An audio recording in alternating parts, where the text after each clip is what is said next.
So this happened about 3 years ago, when Sarah was in her junior year of high school.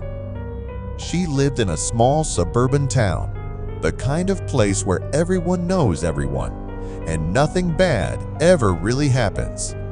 It was one of those communities where parents let their kids walk home from school without worry, where neighbors left their doors unlocked, and where the biggest crime was maybe someone stealing a garden gnome as a prank. Sarah had always walked home from school. It was only about a 20-minute walk, and she actually enjoyed it. It gave her time to decompress after a long day of classes, listen to music, and just be alone with her thoughts. Her route took her through a nice residential area with tree-lined streets, past a small park, and then down a quieter road that led to her neighborhood. On this particular day in late October, Sarah had stayed after school for drama club rehearsal. They were preparing for the Halloween play, and practice had run longer than usual. By the time she left the school building, it was already starting to get dark. The sun was setting earlier and earlier as winter approached, and that golden afternoon light had faded into a dusky purple twilight. Sarah wasn't particularly worried though. She had walked home in the dark before, and besides, the streetlights were already flickering on. She put in her earbuds, selected her favorite playlist, and started her usual route home. The first 10 minutes were completely normal. She passed by familiar houses, waved to Mrs. Henderson, who was bringing in her garbage cans, and cut through the small park like she always did. But as she left the park and turned onto the quieter street that led toward her neighborhood, something felt different. You know that feeling when you just sense that something is off, even though you can't quite put your finger on what it is? That's exactly what Sarah felt. It was like the air had changed, become heavier somehow. She pulled out one earbud and listened. The street was unusually quiet. Normally, there would be the sound of cars in the distance, maybe a dog barking or kids playing in their yards. But tonight, there was nothing. Just an eerie silence that made her heart beat a little faster. Sarah told herself she was being silly. She had just spent the last 2 hours rehearsing for a horror play, so obviously her mind was in that spooky headspace. She was probably just psyching herself out. She put her earbud back in and kept walking, trying to shake off the uncomfortable feeling. That's when she noticed the footsteps. At first, she thought maybe it was just the echo of her own footsteps bouncing off the houses. But then she stopped walking for a moment, and the footsteps continued for just a second too long before also stopping. Her stomach dropped. Someone was behind her. Sarah turned around slowly, trying to appear casual, like she was just looking at something. The street behind her was empty. The sidewalk stretched back toward the park, illuminated by pools of yellow light from the street lamps, but there was no one there. She squinted, looking into the shadows between the lights, but saw nothing. Okay, she thought, definitely just paranoid. She laughed nervously to herself and turned back around to continue walking. But now her music didn't seem comforting anymore. It was blocking out the sounds around her, making her vulnerable. She pulled out both earbuds and wrapped them around her phone, slipping it into her jacket pocket. Without the music, the silence was even more pronounced. And that's when she heard them again.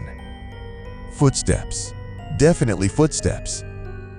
And they were matching her pace exactly.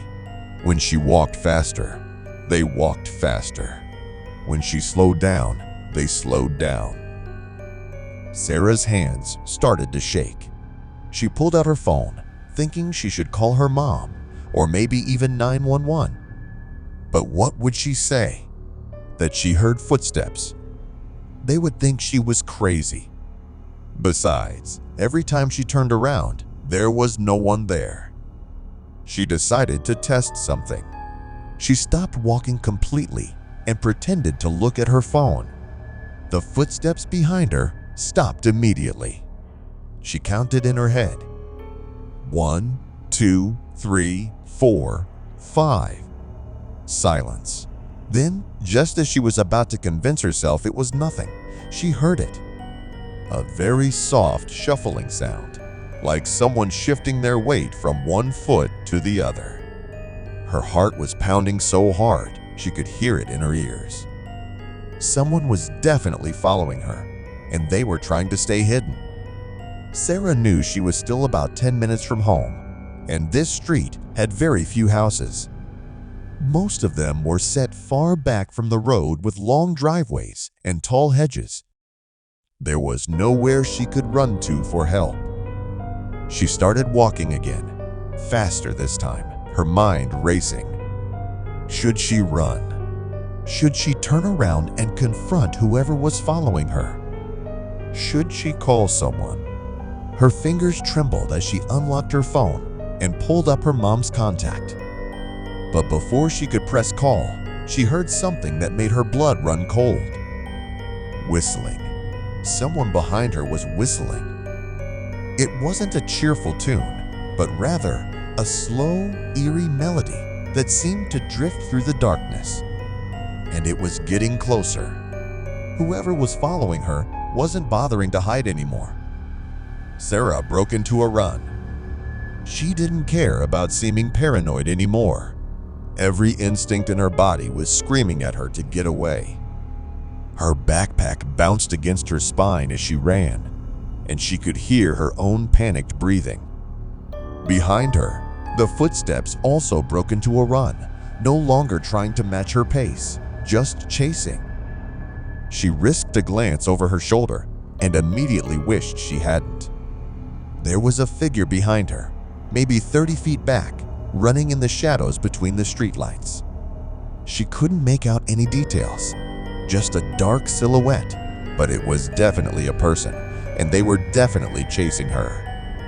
Sarah ran faster than she had ever run in her life. Her lungs burned, and her legs felt like jelly, but pure adrenaline kept her moving. She could see the turn up ahead that led into her neighborhood. If she could just make it there would be more houses, more people, more lights. As she rounded the corner, she nearly collided with someone. She screamed and stumbled backward, almost falling. It was Mr. Patterson from 2 doors down, walking his dog. He grabbed her arm to steady her, his face full of concern. "Are you okay?" he asked, clearly alarmed by her panicked state. Sarah couldn't speak. She was gasping for air, and her whole body was shaking.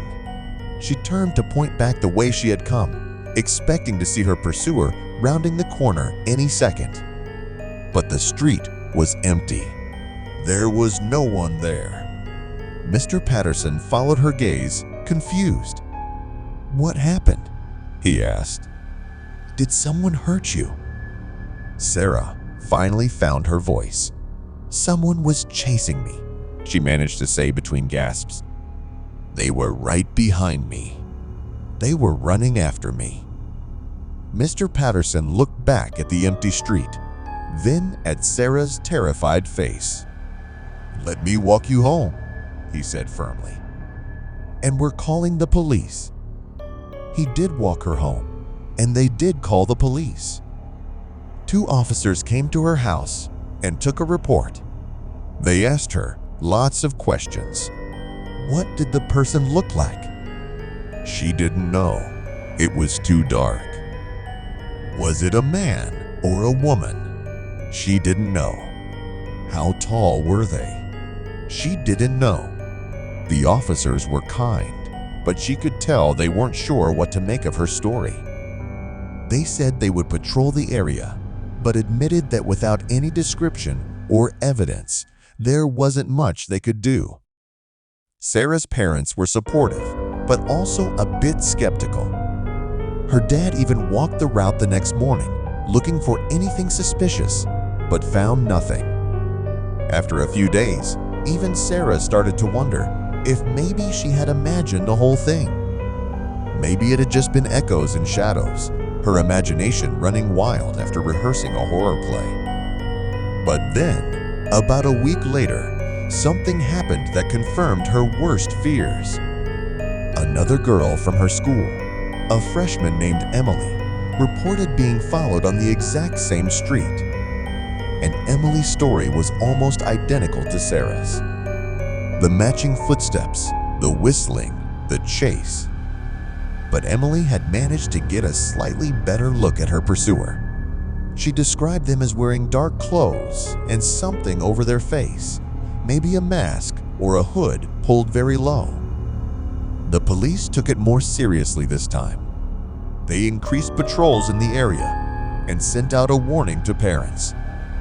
For the next few weeks, almost no one walked alone, especially after dark. Sarah's mom started picking her up from school every day. They never caught the person. After a few weeks, with no more incidents, people started to relax a bit. The patrols decreased. Students started walking home again. But Sarah never felt quite the same about that walk. Even now, 3 years later, she says she can't walk alone at dusk without looking over her shoulder. The scariest part, she says, isn't even the chase itself. It's the not knowing. Who was that person? What did they want? Were they specifically targeting teenage girls? Or was it random?